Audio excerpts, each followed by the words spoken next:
51-я хвіліна матча. Супрацьстаянне Англії і Аргентині у чвэрцьфінале чэмпіянату свету. Год 1986. Гэты момант стане гістарычным і аўтарскім з назвай «Рука Бога». Дыего Марадону называюць легендай і сапраўдным футбольным гуру. Аўтар гола стагоддзя, лепшага гола ў гісторыі чэмпіяната свету, галоўны трэнер зборнай Аргентыны, якую ён давёў да чвэрцьфіналу чэмпіянату свету 2010 года.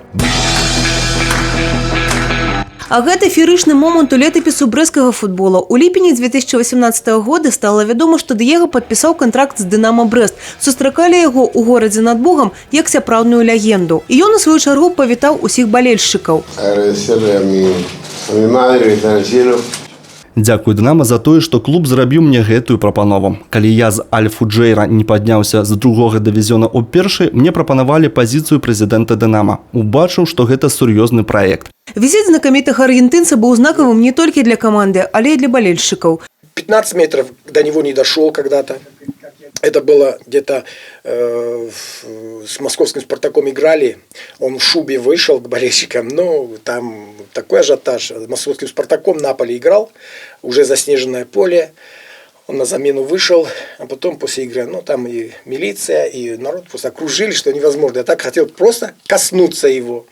Вот. Но удалось мне прикоснуться, когда он недавно приезжал в Брест. Вось так амаль што праз 30 гадоў спраўдзілася мара Георгія Дарбашвілі. За гісторыю футбола аматар сучыць ужо не адно дзесяцігоддзе. Шлях Дыего Марадоны у ім лічыцца асаблівым. Гісторыя легенды на старонках альбомаў і кніг, якія ў музеі аматара. Іх ён і паказаў госцю з Аргентины.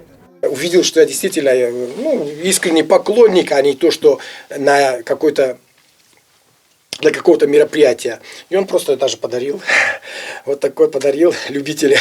Он любитель сигар, покурить. Поэтому вот такую сигару как бы оставил. Это я сейчас улыбаюсь. Это сейчас более-менее отхожу. Академик, профессор, все можно про него сказать. Он величайший след в истории данного вида деятельности, как футбол, оставил. Памяць сусветнай легенды футбола фанаты плануюць ушанаваць ужо ў гэтую суботу падчас апошняга матча гэтага сезону паміж брэсцкім «Дынамо» і гродненскім «Нёманам».